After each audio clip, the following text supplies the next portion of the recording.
Good day, everyone. Today, we are going to tackle our last lesson. Some people debate that ethics is irrelevant to business, but in reality, it is considered as the fundamental foundation of business, guiding it through complex situations and serves as a moral compass in decision making, ultimately contributing to its enduring success. Do you want to know more? Let us delve deeper into business ethics. So, business ethics. It is the study of moral principles and problems in a business environment. It helps us know what is right or wrong when producing and selling goods or services for profits. While business focuses on earning money, ethics, on the other hand, focuses on doing what is right and fair. So, perspectives on business ethics. There are two views, affirmative and negative. The affirmative view believes ethics is important because it guides businesses to act with trust, fairness, and responsibility. While the negative view sees ethics as unnecessary, saying business is only about profit. So, opinions differ. Some value morality in business, others don't. So, let's move on to moral features of business. Business has moral feature because it affects people and society. First, it produces wealth that helps the economy grow and supports social stability. Second, it has a universal aspect. Since business always involves people, workers, customers, and a community who are affected by its actions. So now let's move on to moral relevance of business acts. Now let's discuss 5 points showing how business acts have moral value. Number 1, moral accountability. Businesses are responsible for their actions. If they operate freely and knowingly, they deserve praise or blame. For example, if a company harms the environment for profit, it is accountable for that choice. Number 2, consequentialist view. Actions are judged by results. If the harm outweighs the benefit, it's wrong. For instance, selling harmful products may bring profit but causes injury. Number 3, deontological view or deontological view. So it focuses on moral duties and rights. Even profitable actions are wrong if they exploit people or violate human dignity. Number 4, unfair distributions. When benefits and burdens are shared unequally, like unfair pay or workloads, it becomes unjust. So lastly, number 5, environmental damage. Businesses must protect the planet.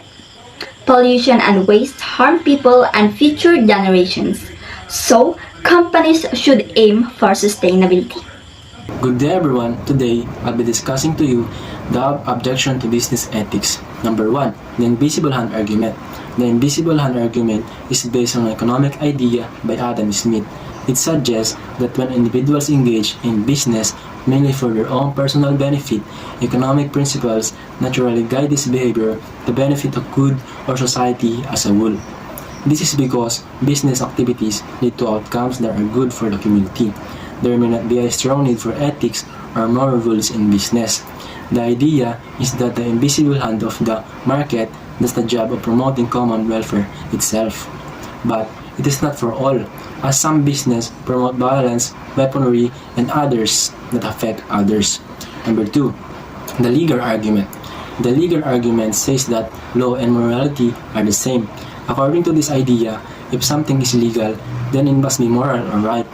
People who believe this think that following the law is enough to be ethical in business.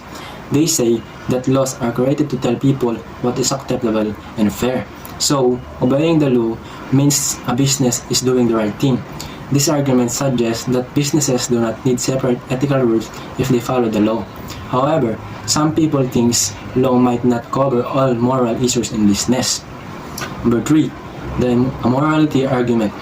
The amorality argument says that business cannot be moral or moral because it is like a game. This game has its own rules that are different from personal morals or values. People will believe these things that business is only about winning or making money. They say that business decision should not be judged by right or wrong. Instead, business is a separate activity where the unusual activities or morality do not apply. In this view, the goal is to succeed, not to be good or bad. So, morality does not have a place in how business works. Number 4, the immorality argument. The immorality argument focuses on the profit motive, which means trying to make as much money as possible. This can sometimes lead people to act selfishly or unethically. People who support this idea believe that businesses often ignore what is right or fair in the search for profit.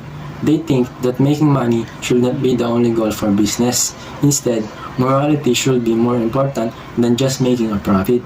Businesses should follow moral rules and treat others fairly. This way, people believe businesses can do good while still making money. That is the objection to business ethics. Good day, everyone. Now let us talk about the different ethical issues in business. First, let us talk about the systemic issue. Systemic issue deals with the morality of capitalism, laws, and social structure that shape how business operate. Questions like, is the system fair? Or do they promote justice and human welfare? Now, doing business in global economy, when companies operate in multiple countries, ethical issues grow complex. For example, some multinational companies exploit cheap labor or take advantage of weak local laws. Recognizing systemic issue is crucial because they require fundamental change in the overall system to prevent further harm and improve outcomes for everyone. Ethical business means ensuring fairness even across different legal and cultural environments. Now, let us proceed with our second issue, which is the corporate issue. Corporations are legal entities. The question is, can they be moral too? In internal view, individuals inside the companies, like executives, are morally accountable. In external view, the corporation itself can be held as responsible as a moral agent. In short, corporations are expected not only to follow laws, but also to make ethical choices that promote societal good. And now, advertising comes in the picture. Advertising aims to inform and persuade, but it can become unethical when it manipulates consumers. Types of ad include associative advertising that links product to emotions or success. Another is the mass advertising that repeatedly promotes across media. Lastly is the subliminal advertising that sends subtle messages that influence subconsciously. Unethical ads violate human autonomy. They make people buy things not through reasons but through manipulation. Children are specifically vulnerable since they cannot distinguish fantasy from reality, making manipulative ads wrong and harmful. Next we have is discrimination, which includes making decisions based on non-job factors such as gender, age, race, or disability. For example, you are not accepted for a job because of your gender as a woman and you are old. Employee privacy. Authority over their information. Note: gather only job relevant data, relevant academic qualification, competency skills, a work experience. Consent. Personal information must be provided. Voluntary and the full awareness. Number 2, no inappropriate info collection. It is only suitable when necessary. Example, employee theft. Anti-competitive practices. Anti-competitive practices are actions by businesses that reduce or prevent competition in the market. These practices can harm consumers by leading to higher prices, less choice, and less innovation. These are some common types of anti-competitive practices. A. Price fixing. Price fixing happens when competing companies agree to set the price of their products or services at a certain level instead of letting competition decide the price. This means customers have to pay more because companies are not competing fairly. B. Supply manipulation. Supply manipulation occurs when companies control how much of the product is available to the market to increase prices.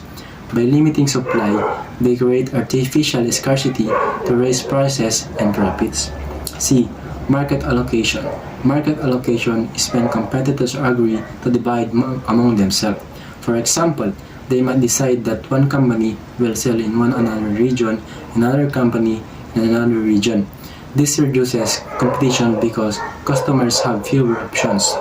D. Exclusive dealing.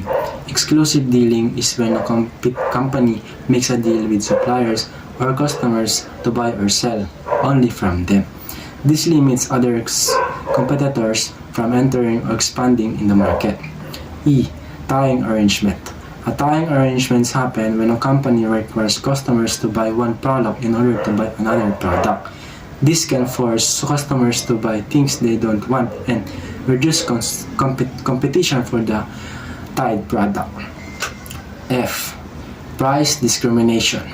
Price discrimination is when a company charges different prices to different customers for the same product.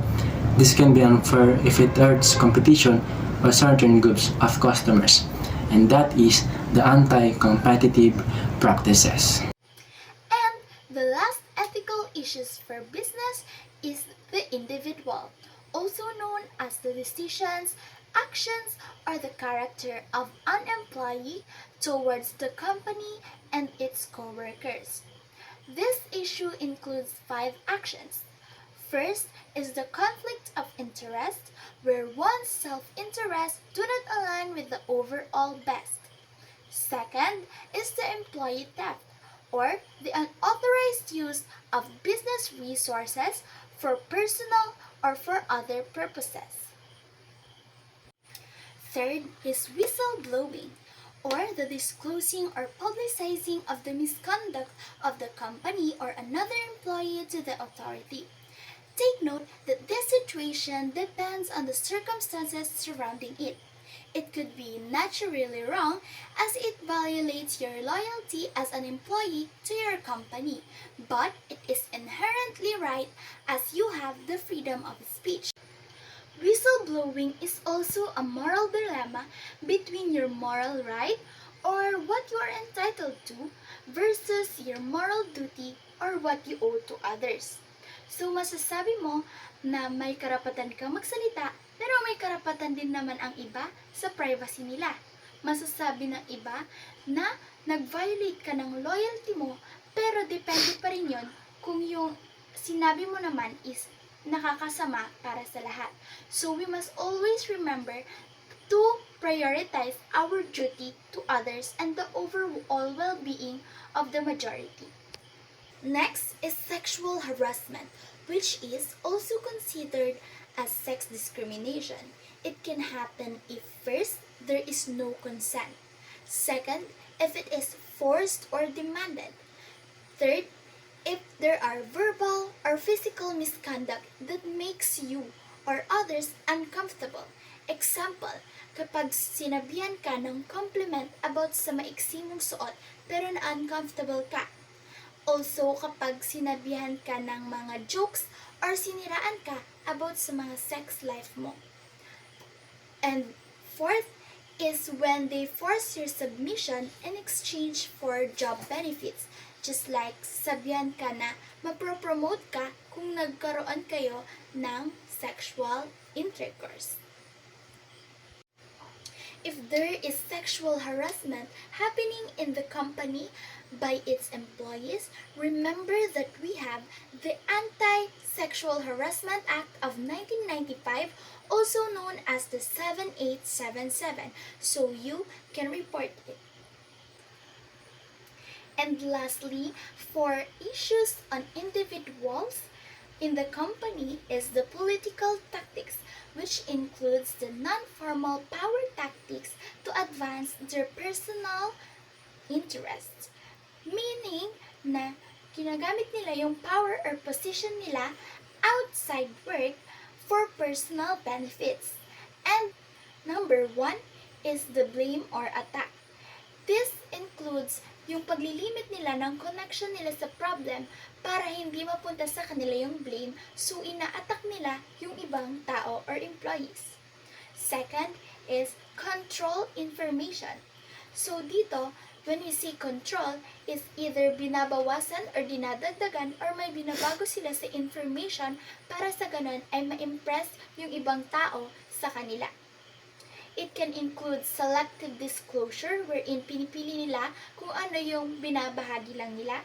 Next is insinuation or ito yung mga indirect statement na nakakasama or may masamang hidden meaning. Next is overwhelming employee. Number 3 example is base support for one's idea. So, there is a secure endorsement or comprehension before or prior to the meeting.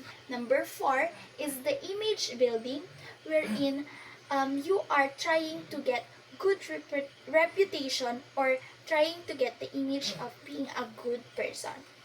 Number 5 is ingratiation or you want to be more likable by the higher ups or those superior to you so you can advance or maybe magkaroon ng pagbabago sa position mo or for other personal benefits.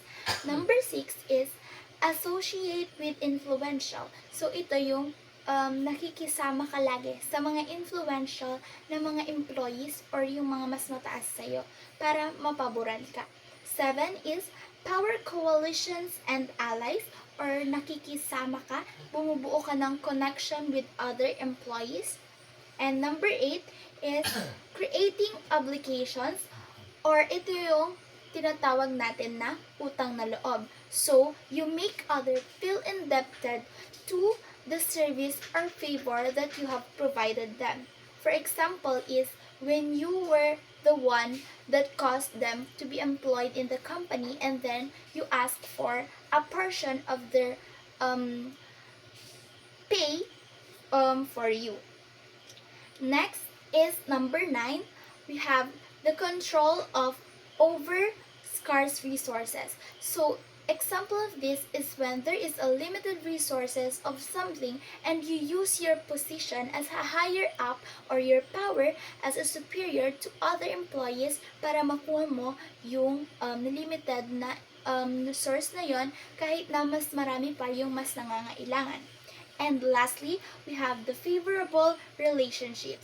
So ito, meron tayong one is powerful, so employees or people must follow and be dependent to them. So, parang gusto mo na ikaw yung napapaboran, ikaw lagi yung nasusunod kasi nga mas mataas ka kahit na nasa labas na lang kayo ng company or ng business.